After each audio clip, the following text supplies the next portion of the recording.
વાલિયા તાલુકાના વટારિયા સુગર ફેક્ટરીની વ્યવસ્થાપકની ચૂંટણી પહેલી તકે યોજવા સભાસદોએ ઉચ્ચ કક્ષાએ માંગણી કરી છે।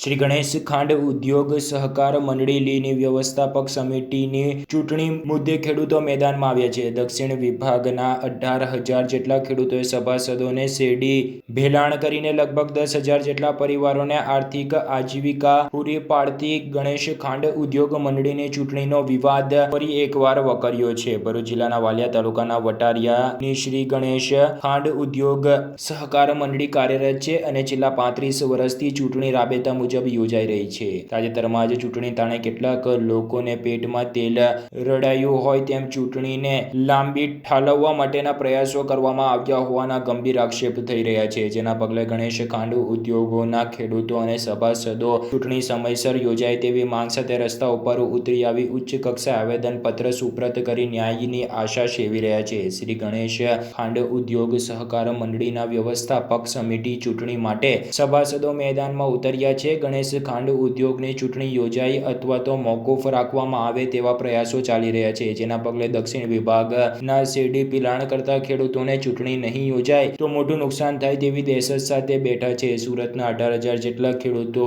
સભાસદોને શેરડી ભેલાણ કરી લગભગ 10,000 જેટલા પરિવારોને આર્થિક આજીવિકા પૂરી પાડવાનું કામ કરી રહી છે। છેલ્લા 35 વર્ષથી આદિવાસી વિસ્તારમાં કરવામાં આવી રહી છે। ખાંડ મંડળીના કાર્યકાળ દરમિયાનમાં સહકારની ભાવનાઓથી કોઈપણ જાતના રાજકીય ભેદભાવ વગર ખેડૂતોનો આર્થિક ઉત્થાન થાય તે રીતે ખેતીને ઉત્પાદન ક્ષમતા વધારવા માટે વૈજ્ઞાનિક પદ્ધતિઓ પણ અપનાવવામાં આવી હોવાના તેઓ જણાવે છે। પરંતુ તાજેતરમાં ચૂંટણી તાણે જ કેટલાક વિઘ્ન સંતોષીઓએ ગણેશ ખાંડ ઉદ્યોગની ચૂંટણી મોકૂફ રખાઈ હોય તેવા પ્રયત્નના ભાગરૂપે કનડગત કરી રહ્યા હોવાના આક્ષેપ સાથે ગણેશ ઉદ્યોગના ખેડૂતો અને સભાસદોએ રસ્તા ઉપર ઉતરી આવી ચૂંટણી સમયસર યોજવામાં આવે તેવી માંગ ઉઠવા પામી છે।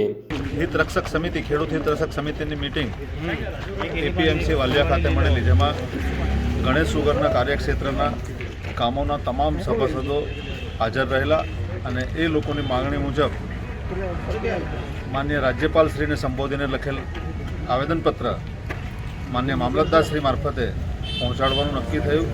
એના ભાગરૂપે આંદોલનના ભાગરૂપે આજે આ આવેદનપત્ર આપવાને માટે આગેવાનો કાર્યકરો અને સભાસદો ઉપસ્થિત છે, ત્યારે આગેવાનોના હસ્તે આ આવેદનપત્ર માન્ય મામલતદારશ્રીને આપવામાં આવશે। માન્ય શ્રી નહારસિંહજી સુણવા અને હસુભાઈ પટેલના વરદ હસ્તે ખેડૂતો અને સભાસદો વતી આ આવેદનપત્ર માન્ય મામલતદારશ્રીને આપવામાં આવશે અત્યારે।